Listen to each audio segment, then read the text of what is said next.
আসসালামু আলাইকুম রহমতুল্লাহি বরকাতুহু। আপনি কি নেক আমল করতে চান বা আমলে ব্যর্থ হয়েছেন বা বিভিন্ন কভারেজিতে আপনারা প্রতারণা হয়েছেন, আমলে কোনো ফলাফল পাচ্ছেন না? শুধু আপনাদের জন্য কমেন্ট করে জানাবেন কখন কোন সময় আয়াতগুলো পাঠ করতে হবে, কিভাবে আপনাদেরকে নিয়ম কানুন আমি সব বলে দিব।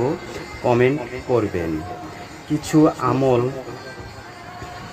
এমন আছে যেগুলো করতে খুব বেশি সময়ের প্রয়োজন হয় না, আমলের অনেক জ্ঞানের অধিকারীও হতে হয় না, কিন্তু এগুলোর ফজিলত অনেক বেশি। এগুলো বান্দার আমলনামাকে ভারী করে। যেমন রাসূল সাল্লাল্লাহু আলাইহি ওয়াসাল্লাম বলেছেন, যে লোক আমলের আগে একবার বলে সুবহানাল্লাহিল আযীম, যে কোনো আমল করতে চাইলে এর আগে বলতে হবে সুবহানাল্লাহিল আযীম।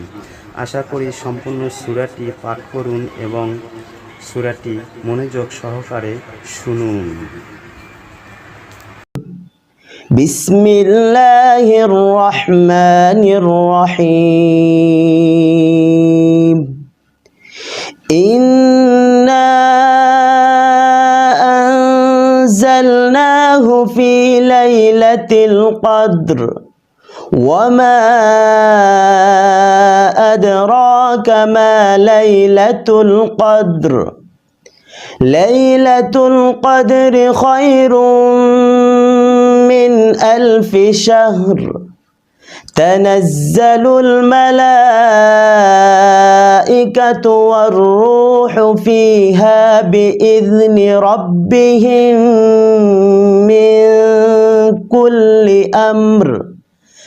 সালামুন হিয়া হাত্তা মাতলাইল ফজর।